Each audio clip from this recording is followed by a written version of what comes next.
I really like Friendlyjordies. I'd kill for his chops, and I'd kill for his jawline. Most of what he says is pretty well informed, and it's usually funny. His recent video though, yeah, nah. Look, for anyone watching this, make sure you see his video first, link in the description. To be honest, this video in a lot of ways is really good, as is usual. The main theses, those being that there's things worth celebrating about Australia, that media outlets are bandwagoning on this issue, and that there's literal virtue signalling running fast and loose across social media in regards to changing the day, are all accurate and probably very necessary. There are still issues with some of what he said though. Namely, he's still arguing that celebrating Australia on the current date isn't that big a deal. Now, he's made a good job of using parody to try and head off criticism in his video. He has also since disappointingly taken to calling critics on Facebook morons. I'm aware that this response then might encourage some of the same from fanboys at the least. Still, I'm hoping people can try and take a considered approach. One more thing before we get to the meat. I'm going to ignore the idea that only Indigenous people should respond to Jordan on this, because by that logic, you shouldn't be making videos about it at all. On with it. So, Jordan used an example of his own family having experienced genocide, and his decision then, despite this fact, to go to a party on a potentially problematic date related to the events. It's a preemptive response to what he predicts his critics will have to say about his video. Trouble is though, his example of what a grade 2 person would say isn't what every critic, including this one, has to say about why you should care more, and a lot more. Jordan often invites his detractors to read more, so I'm going to invite him to read up on post-colonial theory.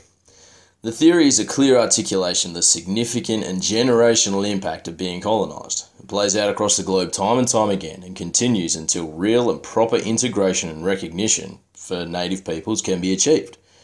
Being colonised can imply effects that can even be more deleterious and continuous than having been a refugee.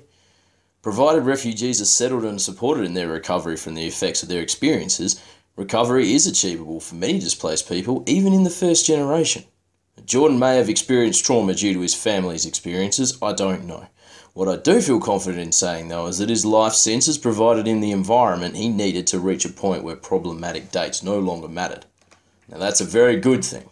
It cannot, however, imply that even the majority of Indigenous people have been this lucky. Now that point about the majority of Indigenous people who want the date changed. Jordan tries to dismiss the majority as being slim. Well, it is still a majority. But so what if it wasn't?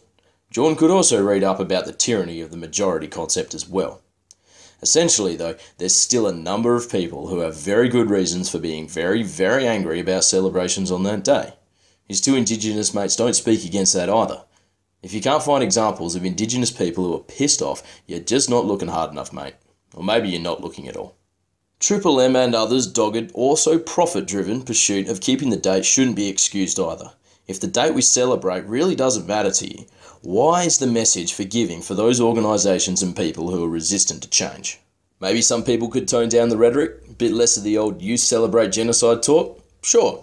Some people, no doubt by the way, are celebrating massacres today.